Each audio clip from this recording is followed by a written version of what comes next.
ನಮಸ್ಕಾರ ಸ್ನೇಹಿತರೆ, ಮನಿ ಟಾಕ್ಸ್ ಕನ್ನಡದ ಮತ್ತೊಂದು ವಿಶೇಷ ಸಂಚಿಕೆಗೆ ನಿಮ್ಮೆಲ್ಲರಿಗೂ ಆತ್ಮೀಯ ಸ್ವಾಗತ.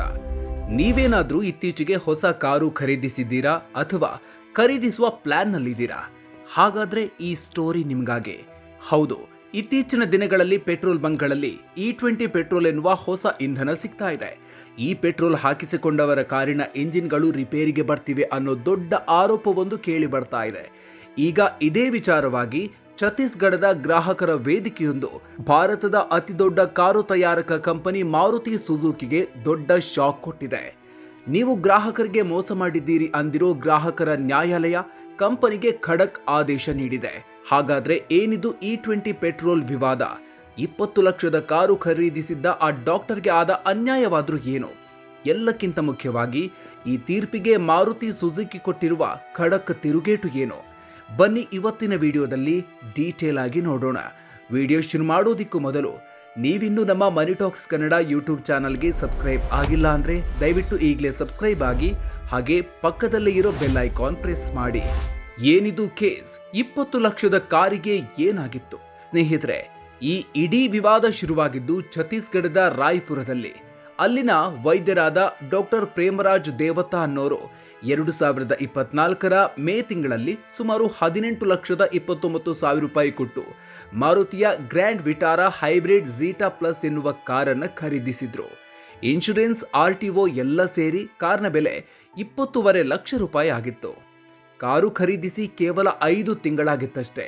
ನವೆಂಬರ್ನಲ್ಲಿ ಇದ್ದಕ್ಕಿದ್ದಂತೆ ಕಾರ್ನ ಎಂಜಿನ್ನಲ್ಲಿ ಪ್ರಾಬ್ಲಮ್ ಕಾಣಿಸಿಕೊಂಡು ಕಾರು ರಸ್ತೆ ಮಧ್ಯದಲ್ಲೇ ಆಫ್ ಆಯಿತು. ತಕ್ಷಣ ಡಾಕ್ಟರ್ ಆ ಕಾರನ್ನ ಶೋರೂಮ್ಗೆ ತಗೊಂಡು ಹೋದ್ರು. ಕಾರನ್ನ ಚೆಕ್ ಮಾಡಿದ ಶೋರೂಮ್ನವರು, ನೀವು ಕಲಬೆರಕೆ ಪೆಟ್ರೋಲ್ ಹಾಕಿಸಿದ್ದೀರಿ, ಅದಕ್ಕೆ ಎಂಜಿನ್ ಹಾಳಾಗಿದೆ ಅಂತ ಹೇಳಿದ್ರು. ಇದಾದ ನಂತರವೂ ಕಾರನ್ನ ರಿಪೇರಿ ಮಾಡಿ ಕೊಡಲಾಯಿತು. ಡಾಕ್ಟರ್ ಪೆಟ್ರೋಲ್ ಟ್ಯಾಂಕ್ ಕ್ಲೀನ್ ಮಾಡಿಸಿ ಹೊಸ ಪೆಟ್ರೋಲ್ ಹಾಕಿಸಿದ್ರು. ಆದ್ರೂ ಕಾರು ಪದೇ ಪದೇ ಕೈ ಕೊಡೋದಿಕ್ಕೆ ಆರಂಭಿಸಿತು. ಲ್ಯಾಬ್ನಲ್ಲಿ ಪೆಟ್ರೋಲ್ ಚೆಕ್ ಮಾಡಿದಾಗ ಅದರಲ್ಲಿ ಬಿಳಿ ಬಣ್ಣದ ಜೆಲ್ಲಿ ಅಂತ ವಸ್ತುವೊಂದು ಪತ್ತೆಯಾಯಿತು.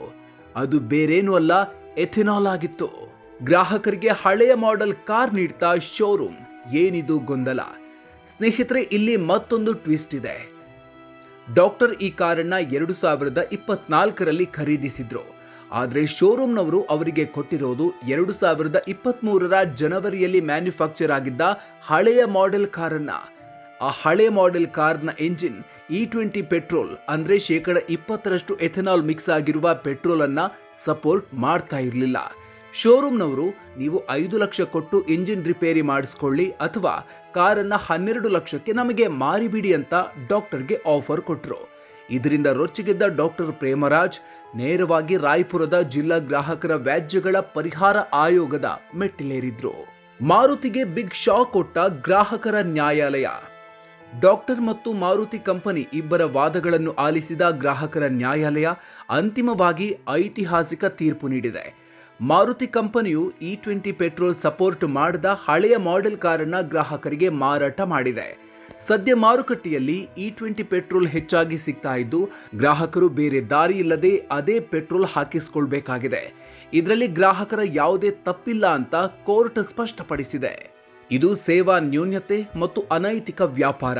ಮಾರುತಿ ಕಂಪನಿಯು ತಕ್ಷಣವೇ ಡಾಕ್ಟರ ಹಳೆಯ ಕಾರನ್ನ ವಾಪಸ್ ಪಡಿಬೇಕು.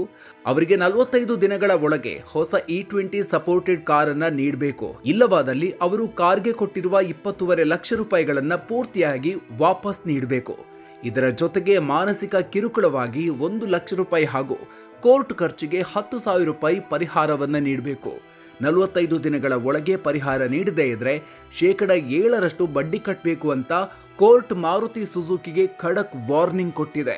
ಭಾರತದಲ್ಲಿ E20 ಪೆಟ್ರೋಲ್ ವಿಚಾರವಾಗಿ ಬಂದಿರುವ ಮೊದಲ ಐತಿಹಾಸಿಕ ತೀರ್ಪು ಇದಾಗಿದ್ದು ಎಲ್ಲೆಡೆ ವೈರಲ್ ಆಗಿದೆ. ಕೋರ್ಟ್ ತೀರ್ಪಿಗೆ ಮಾರುತಿ ಸುಜುಕಿ ತಿರುಗೇಟು. ಕಂಪನಿ ಹೇಳಿದ್ದೇನು? ಗ್ರಾಹಕರ ನ್ಯಾಯಾಲಯದ ಈ ಆದೇಶದಿಂದ ಮಾರುತಿ ಕಂಪನಿಗೆ ಭಾರಿ ಮುಖಭಂಗವಾಗಿದೆ. ಇದೀಗ ಈ ತೀರ್ಪಿಗೆ ಪ್ರತಿಕ್ರಿಯೆ ನೀಡಿರುವ ಮಾರುತಿ ಸುಜುಕಿ, ನಾವು ಗ್ರಾಹಕರಿಗೆ ಕೊಟ್ಟಿದ್ದ ಕಾರು ಮೊದಲೇ E20 ಪೆಟ್ರೋಲ್ ಸಪೋರ್ಟ್ ಮಾಡುವ ಕಾರಾಗಿತ್ತು.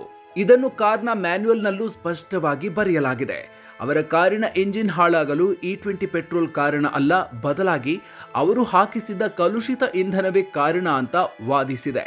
ಅಷ್ಟೇ ಅಲ್ಲ, ಗ್ರಾಹಕ ನ್ಯಾಯಾಲಯ ನಮ್ಮ ವಾದವನ್ನು ಸರಿಯಾಗಿ ಆಲಿಸಿಲ್ಲ, ನಾವು ಈ ತೀರ್ಪನ್ನ ಮೇಲಿನ ಕೋರ್ಟ್ನಲ್ಲಿ ಪ್ರಶ್ನಿಸ್ತೀವಿ ಅಂತ ಮಾರುತಿ ಸುಜುಕಿ ಹೇಳಿದೆ.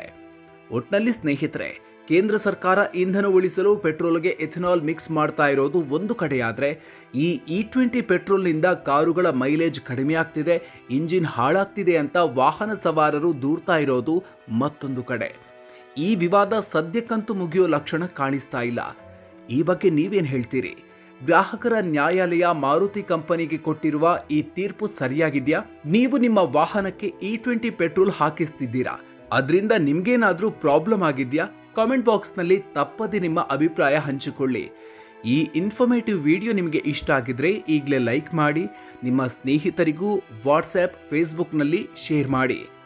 ವಾಹನ, ಆರ್ಥಿಕತೆ ಮತ್ತು ಪರ್ಸನಲ್ ಫೈನಾನ್ಸ್ಗೆ ಸಂಬಂಧಿಸಿದ ಇಂಥ ಲೇಟೆಸ್ಟ್ ಅಪ್ಡೇಟ್ಸ್ಗಳಿಗಾಗಿ ಮರೆಯದೆ ನಮ್ಮ ಮನಿ ಟಾಕ್ಸ್ ಕನ್ನಡ ಯೂಟ್ಯೂಬ್ ಚಾನಲ್ಗೆ ಸಬ್ಸ್ಕ್ರೈಬ್ ಆಗಿ. ಮುಂದಿನ ವಿಡಿಯೋದಲ್ಲಿ ಮತ್ತೊಂದು ಇಂಟ್ರೆಸ್ಟಿಂಗ್ ವಿಚಾರದ ಜೊತೆಗೆ ಮತ್ತೆ ಸಿಗೋಣ. ಅಲ್ಲಿವರೆಗೂ ನಮಸ್ಕಾರ.